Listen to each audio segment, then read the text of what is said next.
Hello dear students, I welcome you all in the class of chemistry. Class 10 तक आपने chemistry को science के under में पढ़ा था. एक कंबाइंड सब्जेक्ट है क्लास 10 तक सीबीएसई बोर्ड में साइंस, जिसमें फिजिक्स, केमिस्ट्री और बायोलॉजी तीनों पढ़ाए जाते हैं. लेकिन क्लास 11-12 में केमिस्ट्री बिल्कुल सेपरेट सब्जेक्ट की तरह है और केमिस्ट्री की भी हम 4 ब्रांचेस 11th और 12th में करेंगे. Organic chemistry, inorganic chemistry, physical chemistry और analytical chemistry. NCERT textbook में जो सबसे पहला चैप्टर दे रखा है, आपकी क्लास 11th में 2 पार्ट में केमिस्ट्री की टेक्स्ट बुक है और उसमें से जो फर्स्ट टेक्स्ट बुक है उसका जो सबसे पहला चैप्टर है वो है some basic concepts of chemistry. और हम भी अपना क्लास या अपना कोर्स केमिस्ट्री का इसी चैप्टर से ही स्टार्ट करेंगे. Some basic concepts of chemistry अपने आप में ही सेल्फ एक्सप्लेनेटरी है, यानी चैप्टर का नाम ही आपको बता रहा है कि आप इस चैप्टर में क्या पढ़ने वाले हो, केमिस्ट्री के बेसिक कॉन्सेप्ट्स. अब जब हम कॉन्सेप्ट्स की बात करते हैं तो जब तक हम किसी भी सब्जेक्ट के कॉन्सेप्ट्स पे अपना होल्ड नहीं बनाएंगे, कॉन्सेप्ट्स को अच्छे से नहीं समझेंगे, तो सब्जेक्ट भी हमें समझ में नहीं आएगा. कॉन्सेप्ट्स बिल्कुल एक आप कह सकते हो कि बिल्डिंग की फाउंडेशन है और जितना स्ट्रॉन्ग फाउंडेशन होती है उतनी ही स्ट्रॉन्ग बिल्डिंग होती है. तो सेम वे अगर आपके किसी भी सब्जेक्ट के बेसिक कॉन्सेप्ट्स स्ट्रॉन्ग हैं तो आपका सब्जेक्ट भी डेफिनेटली स्ट्रॉन्ग होने वाला है और होगा. अब ये जो पहला चैप्टर है some basic concepts of chemistry, ये आपको प्रीवियस क्लासेस में यानी क्लास 8, 9, 10th में आप जितना केमिस्ट्री पढ़ के आए हो थोड़ा उसको रिवाइज करेगा और थोड़ा कुछ एक्स्ट्रा चीज़ें, जैसे फॉर एग्जांपल आपने क्लास 9th में मोल कंसेप्ट पढ़ा था, लॉज ऑफ केमिकल कॉम्बिनेशन पढ़े थे, वो इस चैप्टर में दे रखे हैं. और फिर उसके बेसिस पर हमारे पास कुछ स्टॉकियोमेट्रिक कैलकुलेशन है, वो भी इसी चैप्टर में आप पढ़ोगे. तो हम स्टार्ट करते हैं some basic concepts of chemistry. सबसे पहले तो हम यही बात करते हैं कि केमिस्ट्री क्या है. अगर आपसे बोला जाए कि आप केमिस्ट्री को डिफाइन करिए तो आप केमिस्ट्री को किस तरह से डिफाइन करेंगे. ज़्यादातर स्टूडेंट्स का आंसर होता है कि chemistry is the study of chemicals, लेकिन ऐसा नहीं है. केमिस्ट्री को हम सिर्फ स्टडी ऑफ केमिकल्स नहीं कह सकते. केमिस्ट्री साइंस की एक बहुत ही इम्पॉर्टेंट, बहुत ही पुरानी और बहुत ही डेवलप्ड ब्रांच है. इनफैक्ट ऐसी और भी बहुत सारी ब्रांचेस हैं जैसे कि मेडिसिन, एग्रीकल्चर, एस्ट्रोनॉमी, इंजीनियरिंग, ये सारी की सारी केमिस्ट्री पे बेस्ड है. तो एक बहुत ही इम्पॉर्टेंट सब्जेक्ट है अपने आप में, जिसके चारों तरफ काफ़ी सारे दूसरे सब्जेक्ट जो हैं वो रिवॉल्व करते हैं. तो अगर हम केमिस्ट्री को डिफाइन करें कि केमिस्ट्री क्या है, तो बेसिकली हम बोलते हैं कि chemistry is the study of matter और मैटर की फिजिकल और केमिकल प्रॉपर्टीज, उनका केमिकल कॉम्पोजिशन और साथ ही साथ उस मैटर में कौन कौन से फिजिकल और केमिकल चेंजेस हो रहे हैं. तो बेसिकली केमिस्ट्री को जब हमने बोला कि स्टडी ऑफ मैटर, तो सारी चीज़ें कवर कर ली. क्यों सारी चीज़ें कवर कर ली? क्योंकि हमें पता है हमारे यूनिवर्स में अगर कुछ एग्जिस्ट कर रहा है तो या तो वो मैटर है या फिर एनर्जी है.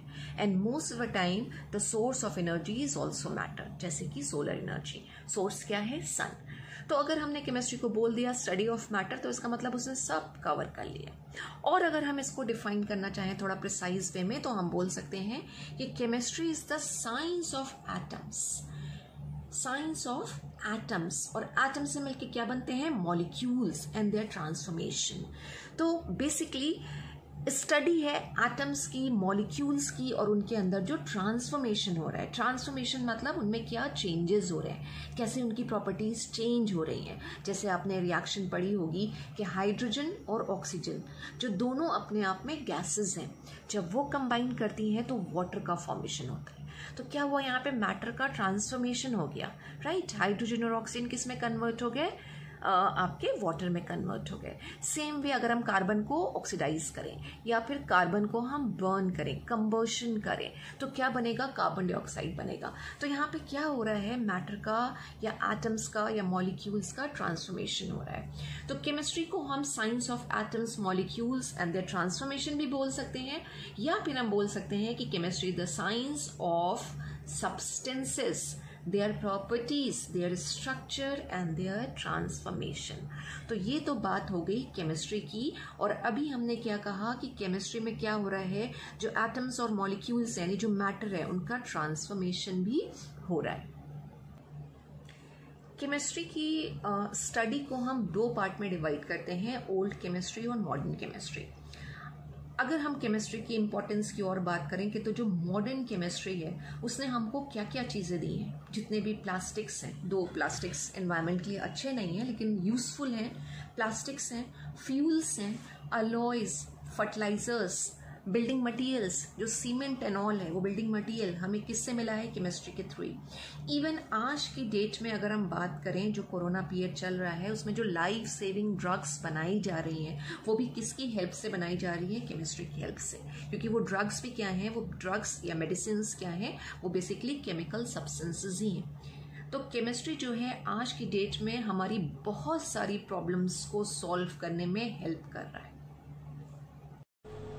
ऑलराइट, तो हम बेसिक कंसेप्ट्स की बात कर रहे थे। तो बेसिक कंसेप्ट्स हमारे बिल्कुल वहीं से शुरू होते हैं जो हम प्रीवियस क्लासेस में पढ़ते आए हैं, मैटर से या मैटर की डेफिनेशन से, जो आपने पढ़ा है पहले भी। और बहुत ही रटी रटाई सी डेफिनेशन है कि matter is anything that has mass and occupies space.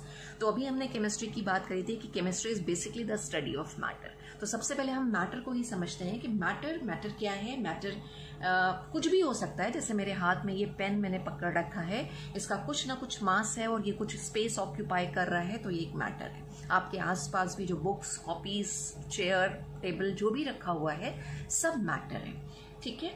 और जब हम मास की बात करते हैं, हमने कहा ना कि matter is anything that has मास। तो बेसिकली मास क्या है, मास जो है अगर हम एक सैंपल ले लें मैटर का, तो उसके अंदर कितना मैटर प्रेजेंट है, क्वांटिटी ऑफ मैटर, यानी एक पर्टिकुलर सैंपल ऑफ मैटर में कितना क्वांटिटी ऑफ मैटर प्रेजेंट है, उसी को हम बोलते हैं मास। आई होप मास और वेट में आपको डिफरेंस क्लियर है।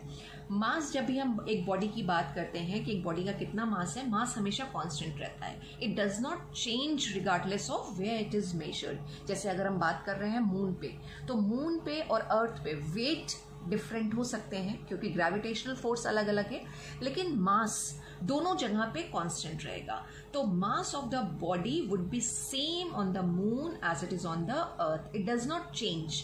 कहाँ पे वे किया गया इससे कोई फर्क नहीं पड़ रहा। तो matter is anything that has mass and it occupies some space. अब इस मैटर को अगर हम और समझने की कोशिश करें तो हमने कुछ चीज़ें और भी पढ़ी हैं। हमने बात करी है कि मैटर जो होता है वो इनडिस्ट्रक्टेबल होता है, यानी कि it can not be created और डिस्ट्रॉयड। ना तो हम इसको क्रिएट कर सकते हैं और ना ही इसको हम डिस्ट्रॉय कर सकते हैं। आपने ये लॉज में पढ़ा है क्लास 9th में कि टोटल क्वांटिटी ऑफ मैटर जो है यूनिवर्स का वो कांस्टेंट रहता है। अब हमने कहा था कि यूनिवर्स में हमारे पास मैटर है और एनर्जी है। अब एनर्जी क्या है, एनर्जी को हम अगर डिफाइन करें तो हम कहते हैं the capacity of doing work. And there are various forms of energy such as heat, light etcetera.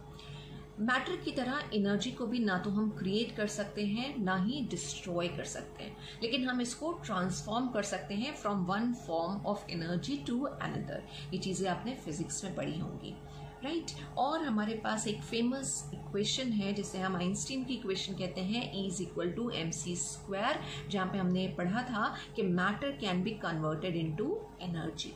E is equal to mc² के मैटर और एनर्जी, मैटर में मास होगा तो E is equal to mc² में लिख देते हैं यहाँ पे E is equal to mc²। ये आइंस्टीन की इक्वेशन है। यहाँ पे E एनर्जी है, m जो है वो मास है और c हम वेलोसिटी ऑफ लाइट की बात करते हैं। तो इस इक्वेशन से हमें ये भी पता चलता है कि हम मास को एनर्जी में कन्वर्ट कर सकते हैं। तो अगर हम अब फाइनली बात करें तो हम ये कह सकते हैं कि the total amount of matter and energy available in the universe is fix.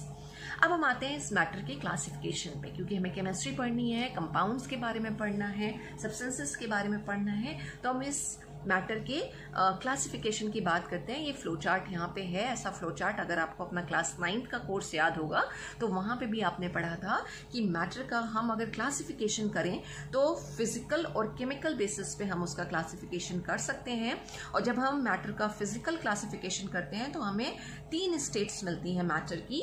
Although आपने क्लास 9 में 5 स्टेट्स पढ़ी हैं, लेकिन most common states on planet Earth जो हमारे पास हैं वो है सॉलिड, लिक्विड और गैस। इनकी प्रॉपर्टीज भी आपने पढ़ी हैं कि सॉलिड में हम बेसिकली अरेंजमेंट ऑफ पार्टिकल्स की ही बात करते हैं सॉलिड, लिक्विड और गैस में।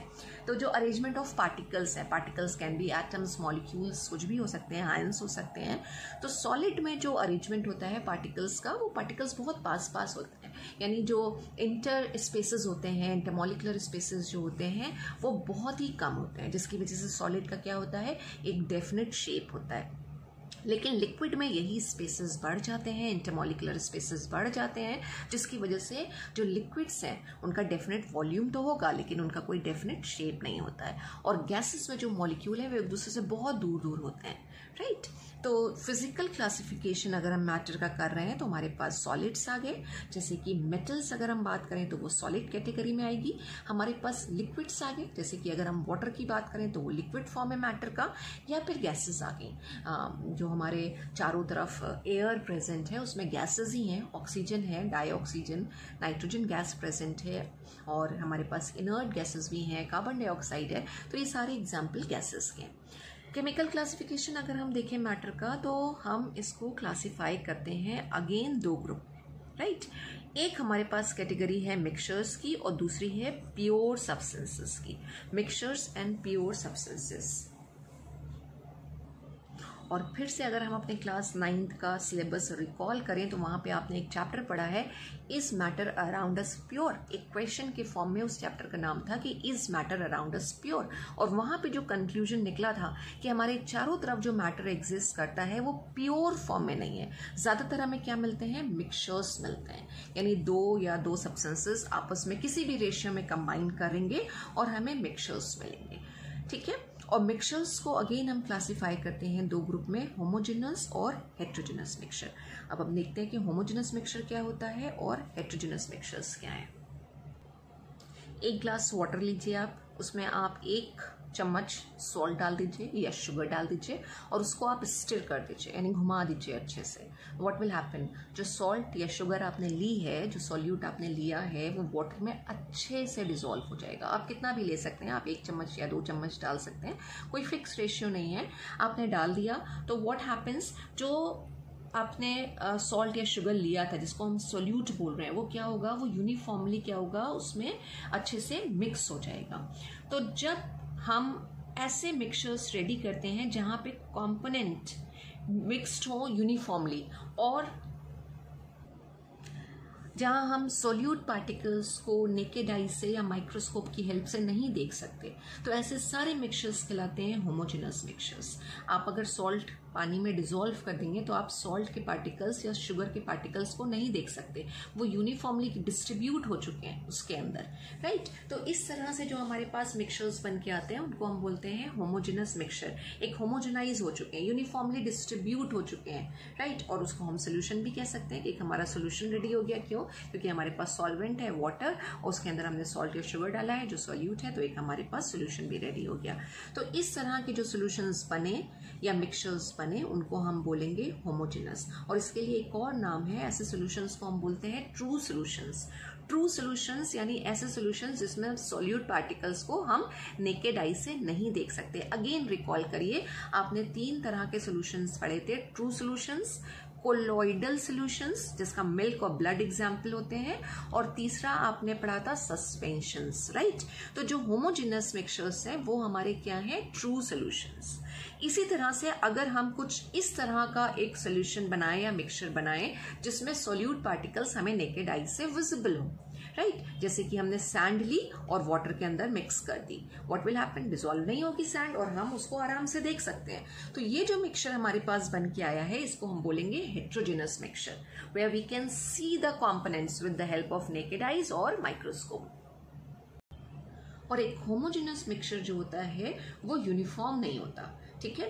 आपने वाटर के अंदर सैंड या सॉइल डाली थी, आपने उसको स्टिर करेंगे थोड़ी देर तक, तो वो सॉइल के पार्टिकल्स क्या रहेंगे, पानी में ऊपर की तरफ रहेंगे, फिर नीचे सेटल डाउन हो जाएंगे। ऊपर पार्टिकल्स कम है, नीचे पार्टिकल्स ज्यादा हो रहे हैं, तो यूनिफॉर्म नहीं है। जो पार्टिकल्स हैं हमारे सॉल्यूट के, वो यूनिफॉर्मली डिस्ट्रीब्यूटेड नहीं है, और हमें उस मिक्सचर के अंदर दो या उससे ज्यादा फेजेस दिखाई देंगी। यानी आप सॉल्यूट को भी देख सकते हो, आप सॉइल को भी देख सकते हो, आप वाटर को भी देख रहे हो, या अगर आपने उसके अंदर सॉइल भी डाल रखा है, चॉक पाउडर भी डाल रखा है, तो आप सबको देख सकते हो। तो जो हेट्रोजेनस मिक्सचर्स होते हैं उनमें हम कहते हैं कि they have 2 or more phases and the components can be seen by the help of naked eyes or with the help of microscope. Homogeneous और हेट्रोजेनस मिक्सचर्स के अगर हम एग्जाम्पल्स की बात करें तो होमोजेनस मिक्सचर में सबसे पहले हम एयर को बोल सकते हैं। हमारा एग्जाम्पल है, हम एयर की डेफिनेशन पढ़ते आए हैं कि air is a homogeneous mixture of gases. तो एयर हम बोलेंगे कि एक होमोजेनस मिक्सचर है। उसके अलावा अलॉयज, अलॉयज क्या होते हैं, जब हम 2 या उससे ज़्यादा मेटल्स को आपस में मिक्स करते हैं तो हमारे पास अलॉयज बन के आते हैं। अगेन अलॉयज क्या है, हमारे होमोजेनस मिक्सचर का एग्जाम्पल है। सॉल्ट की अभी हमने बात करी थी कि सॉल्ट या शुगर को अगर हम वाटर में डिजोल्व कर दें तो वो क्या है, हमारा एक होमोजेनस मिक्सचर बन के आएगा। कार्बन टेट्राक्लोराइड में अगर हम आयोडीन को डिसॉल्व कर रहे हैं वो भी हमारा एक होमोजेनस मिक्सचर है। उसके अलावा गैसोलीन है ना, गैसोलीन जो बेसिकली क्या होता है, एक मिक्सचर होता है हाइड्रोकार्बन्स का, गैसोलीन, वो भी होमोजेनस मिक्सचर में आएगा। और अल्कोहल वाटर, अगर हम अल्कोहल और वाटर को आपस में मिक्स कर रहे हैं तो वो भी हमारा एक होमोजेनस मिक्सचर बन के आएगा। तो these are the examples of homogeneous mixtures. Heterogeneous mixtures की अगर हम बात करें तो हमने अभी कहा कि सॉइल या सैंड को अगर हम वाटर में डिसॉल्व कर रहे हैं, डिसॉल्व नहीं कर रहे हैं, वाटर में हम मिक्स कर रहे हैं, वाटर में हम ऐड कर रहे हैं, क्योंकि डिसॉल्व तो होंगे ही नहीं, तो वो क्या हो जाएगा, हेट्रोजेनस मिक्सचर हो जाएगा। बाकी आपने क्लास 9-10 में पढ़ा है कि अगर आयरन फिलिंग्स ले लें और हम सल्फर ले लें, या सल्फर और सैंड हम ले लें, आपस में मिक्स कर दें, तो वो सारे के सारे हमारे किसके एग्जाम्पल्स हैं, हेट्रोजेनस मिक्सचर्स के। तो हम बोल सकते हैं इसमें, यहाँ पे हमारा एग्जाम्पल हो गया हेट्रोजेनस मिक्सचर में आयरन फिलिंग्स हैं। आयरन फिलिंग्स बेसिकली आयरन के पतले पतले से रिबन्स होते हैं जो लैब में भी यूज किए जाते हैं। आयरन फिलिंग्स प्लस हमने और कुछ ले लें, क्या ले लेते हैं, सैंड ले लेते हैं कि आयरन फिलिंग्स और सैंड का मिक्सचर अगर हमने बनाया है तो वो एक हेट्रोजेनस मिक्सचर है। उसमें हम आयरन फिलिंग्स भी देख सकते हैं, हम उसमें सैंड भी देख सकते हैं। इवन घर में अगर हम बात करें कि अगर हम पल्सेस ले लें और आइस ले लें, आपस में मिक्स कर दिया हमने, तो एक हेट्रोजेनस मिक्सचर बन गया, क्योंकि 2 अलग अलग फेजेस दिखाई दे रही है हमें, पल्स अलग दिखाई देगी, राइस अलग दिखाई देगा, विजिबल है, नेकेड आई से विजिबल है, एक हेट्रोजेनस मिक्सचर बन रहा है। हेट्रोजेनस मिक्सचर के कंपोनेंट्स को हम फिजिकल मेथड से सेपरेट कर सकते हैं, लेकिन होमोजेनस मिक्सचर के कंपोनेंट्स को हम फिजिकल मेथड से सेपरेट नहीं कर सकते। उसके लिए हम केमिकल मेथड से यूज करेंगे। केमिकल क्लासिफिकेशन में हमारे पास जो दूसरी कैटेगरी है वो है प्योर सब्सटेंसेस की, प्योर सब्सटेंसेस। अब केमिस्ट्री में प्योर सब्सटेंसेस की डेफिनेशन बिल्कुल अलग है। हमारा जैसे हम डेली लाइफ में बात करते हैं, जब प्योरिटी की बात आती है तो हम उसको अडल्ट्रेशन से रिलेट कर लेते हैं। जैसे हमने कहा प्योर मिल्क, तो प्योर मिल्क या प्योर घी का मतलब है इसमें कोई अडल्ट्रेशन नहीं होगा। यहाँ केमिस्ट्री में प्योर की मीनिंग एकदम डिफरेंट है, राइट। हमारे लिए कितना भी प्योर मिल्क क्यों ना हो, केमिस्ट्री में वो इम्प्योर ही होगा। वाई? क्योंकि मिल्क हमारे लिए एक मिक्सचर है, राइट। और मिक्सचर्स जो होते हैं, हमने यहाँ पे भी हाँ एक और बात कर लेते हैं कि मिक्सचर्स जो होते हैं उनको हम इम्प्योर सब्सटेंसेस भी कहते हैं, राइट। इम्प्योर सब्सटेंसेस किस बेसिस पे कहते हैं, क्योंकि प्योर सब्सटेंसेस हम उन सब्सटेंसेस को बोलेंगे जिसमें जो एलिमेंट्स आपस में कंबाइन कर रहे हैं उनमें एक फिक्स रेशियो बाई मास होगा। लेकिन मिक्सचर में फिक्स रेशियो नहीं होता है। हम किसी भी मिक्सचर, किसी भी प्रोपोर्शन में, किसी भी रेशियो में मिक्सचर को रेडी कर सकते हैं, राइट। अगर हम टी भी प्रिपेयर कर रहे हैं, चाय प्रिपेयर कर रहे हैं, तो हम उसमें 1 चम्मच शुगर भी डाल सकते हैं, 2 चम्मच शुगर भी डाल सकते हैं, तो कोई फिक्स नहीं है। लेकिन जो प्योर सब्सटेंसेस होते हैं, प्योर सब्सटेंसेस को हम कैसे डिफाइन कर सकते हैं, एक अगर हम प्रॉपर डेफिनेशन की बात करें तो pure substances is defined as all those samples of matter which have same composition and properties, that is a material containing only one substance. अब ये प्योर सब्सटेंस भी 2 ग्रुप में as you can see divide किया गया है। हमारे पास compounds हैं और एलिमेंट्स हैं। कंपाउंड्स और एलिमेंट्स, जब पहले हम एलिमेंट्स की बात कर लेते हैं कि पीरियोडिक टेबल में हमारे पास जो एलिमेंट्स प्रेजेंट हैं आज की डेट में वो टोटल कितने हैं, 118 एलिमेंट्स। कितने एलिमेंट्स हमारे पास डिस्कवर हो चुके हैं। और एलिमेंट्स को हम क्या बोलते हैं, एलिमेंट्स को हम बोलते हैं ऐसे सब्सटेंसेस जो एक ही तरह के एटम से मिलकर बने होंगे। और we can say that elements are all those pure substances which consist of only one type of atoms, या फिर अगर हम मॉडर्न डेफिनेशन में जाएं कि एलिमेंट्स की मॉडर्न डेफिनेशन, ये वन काइंड ऑफ एटम्स वाली तो आपने क्लास 9 में भी पढ़ी है। अगर हम मॉडर्न डेफिनेशन की बात करें तो हम कहते हैं कि an element is pure substance which has a definite atomic number and has a definite position in periodic table। तो ये चीज़ आपको क्लियर होगी कि periodic table में एलिमेंट्स की एक डेफिनेट पोजीशन भी है और उनका एक डेफिनेट एटॉमिक नंबर भी है। जैसे अगर हम कैल्शियम की बात करें तो आप इमीडिएट बोलोगे atomic number 20।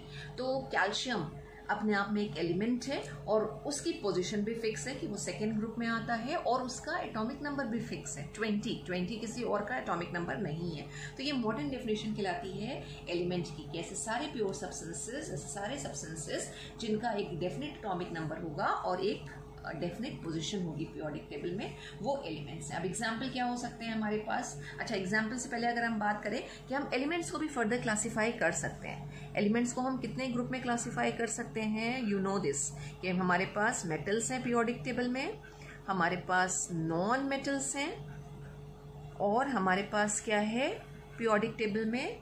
Metalloids, right, metalloids.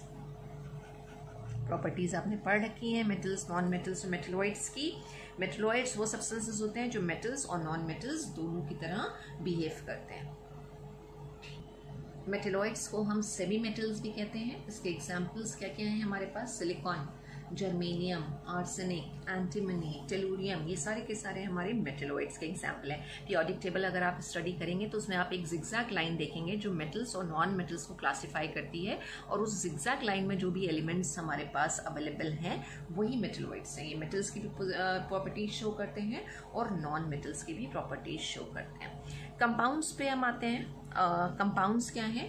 तो ऐसे सारे प्योर सब्सटेंसेस जो दो या उससे ज़्यादा एलिमेंट्स से मिलके बने होंगे और उसमें एक फिक्स प्रोपोर्शन बाई मास होगा, जैसे अभी हमने बात करी थी। तो ऐसे सारे सब्सटेंसेस को हम बोलेंगे कंपाउंड्स। मैं डेफिनेशन बोलती हूँ फिर से कि कंपाउंड्स को अगर हम एक प्रॉपर डेफिनेशन के थ्रू डिफाइन करना चाहें तो कंपाउंड्स क्या हैं? Compounds are pure substances that are composed of two or more different elements in fixed proportion by mass। यानी उसमें दो या उससे ज्यादा एलिमेंट्स प्रेजेंट होंगे और एक फिक्स प्रोपोर्शन बाय मास होगा। आपने पढ़ रखा है ये कि जब हम वाटर की बात करते हैं तो water is made up of two elements, hydrogen and oxygen, और उन दोनों के बीच में जो फिक्स प्रोपोर्शन बाय मास आता है वो आता है 1:8 का। ठीक है, ये H2O अगर हम बात करें, हाइड्रोजन का जब मास हम लेते हैं तो 1 है, यहाँ 2 हाइड्रोजन है तो ये 2 हो गया। ऑक्सीजन का मास है 16। हम इसको सिंप्लीफाई करेंगे तो रेशियो कितना आ रहा है? 1:8। तो जब भी वाटर का फॉर्मेशन होगा तो जो उसमें हाइड्रोजन और ऑक्सीजन है वो फिक्स रेशियो बाय मास यानी कि 1:8 के रेशियो में ही कंबाइन करेंगे। अगर ये रेशियो चेंज हुआ हमारा जो कंपाउंड है वो चेंज हो जाएगा, राइट। जैसे फॉर एग्जांपल अगर बात करें H2O2, अगेन ये हाइड्रोजन और ऑक्सीजन से मिलकर बना हुआ एक कंपाउंड है। इसमें अगर हम रेशियो निकालें तो 2 ऑक्सीजन के एटम है, 16 को अगर हम डबल करेंगे तो दैट विल बी 32। इसको हम सिंप्लीफाई करें तो 1:, कितना आ रहा है? 16 का रेशियो आ रहा है। तो अगर 1:16 के रेशियो में हाइड्रोजन ऑक्सीजन कंबाइन करते हैं तो हाइड्रोजन पर ऑक्साइड का फॉर्मेशन हो जाएगा, 1:8 में ही वाटर बनेगा। अब अगेन वही चीज आ गई कि कितना भी डर्टी वाटर क्यों ना हो, चाहे वो ड्रेन का वाटर हो, रिवर वाटर हो, वेल वाटर हो, हमारे लिए वो प्योर है। क्यों प्योर है? क्योंकि वो वाटर जो फॉर्म हुआ है उसमें हाइड्रोजन और ऑक्सीजन जो है उनका रेशियो 1:8 का ही है, राइट। तो कंपाउंड्स क्या हो गए हमारे? ऐसे सारे सब्सटेंसेस, प्योर सब्सटेंसेस जो दो या ज्यादा एलिमेंट्स मिलके बने हैं और उनके बीच में, एलिमेंट्स के बीच में एक फिक्स प्रोपोर्शन आ रहा है, यानी हमेशा फिक्स प्रोपोर्शन से ही वो कंबाइन करेंगे। 3 एलिमेंट भी हो सकते हैं हमारे पास कि 3 एलिमेंट कंबाइन करें। 4 एलिमेंट्स वाले थोड़े से हमारे पास कंपाउंड कम है बट स्टिल एग्जिस्ट करते हैं। जैसे कि अगर आप बात करें अमोनियम क्लोराइड NH4Cl, तो उसमें नाइट्रोजन, हाइड्रोजन आ गया और Cl आ गया, राइट। तो ये 3 एलिमेंट हैं जो आपस में फिक्स रेशियो बाय मास से कंबाइन कर रहे हैं। फर्दर अगर हम कंपाउंड्स को क्लासीफाई करें तो 2 ग्रुप हमारे पास है, inorganic compounds, organic compounds. You know the meaning क्योंकि आपने क्लास 10th में ऑर्गेनिक केमिस्ट्री पढ़ी है कि जो ऑर्गेनिक कंपाउंड्स होते हैं वो लिविंग सोर्स से ऑब्टेन होते हैं। अब ये अलग बात है कि आज की डेट में हम ऑर्गेनिक कंपाउंड्स को लैब में भी सिंथेसाइज कर सकते हैं। तो जब हम ऑर्गेनिक कंपाउंड्स की बात करते हैं तो बेसिकली हम कहते हैं कि organic compound are the compounds of of hydrocarbons, यानी कि कार्बन और हाइड्रोजन से मिलके जो कंपाउंड्स बने हैं या फिर उनके डेरिवेटिव, वो सब कहलाएंगे हमारे ऑर्गेनिक कंपाउंड। जैसे कि मीथेन की अगर हम बात करें, CH4 फॉर्मूला होता है मीथेन। मीथेन एक ऑर्गेनिक कंपाउंड है। और इनऑर्गेनिक क्या है? ऐसे सारे कंपाउंड्स हैं जो नॉन लिविंग सोर्सेज से मिल रहे हैं, जैसे कि रॉक्स और मिनरल से जो कंपाउंड्स मिल रहे हैं वो इनऑर्गेनिक कंपाउंड्स कहलाएंगे। जैसे कि कैल्शियम कार्बोनेट की अगर हम बात करें तो वो अपने आप में क्या है? एक इनऑर्गेनिक कंपाउंड है। बेसिकली जो ऑर्गेनिक कंपाउंड्स हैं, ऑर्गेनिक केमिस्ट्री सिर्फ कार्बन की चारों तरफ ही रिवॉल्व करती है, तो सिर्फ एक एलिमेंट है कार्बन, बट स्टिल अगर हम बात करें रेशियो की, किसके कंपाउंड ज़्यादा मिलेंगे, इनऑर्गेनिक कंपाउंड्स में ज़्यादा देखने को मिलते हैं या ऑर्गेनिक, तो बहुत ही एक सरप्राइजिंगली बात है कि सिर्फ कार्बन इन्वॉल्व है ऑर्गेनिक केमिस्ट्री में, but still the number of organic compound is very large in comparison to inorganic compounds. तो ज़्यादातर जो कंपाउंड्स हैं वो हमारे पास इनऑर्गेनिक हैं। ऑलराइट स्टूडेंट्स, ये थोड़ा सा बेसिक इंट्रो था केमिस्ट्री का, क्लासिफिकेशन वगैरह हमने देख लिया। पढ़ी भी आपकी सारी चीज़ें हैं, तो आई डोंट थिंक सो कि कोई डिफ़िकल्टी हुई होगी, but in case of any difficulty you can contact me on WhatsApp. आज की क्लास में हम इतना ही रखते हैं। नेक्स्ट क्लास में हम लॉज ऑफ केमिकल कॉम्बिनेशन पढ़ेंगे। Thank you so much children.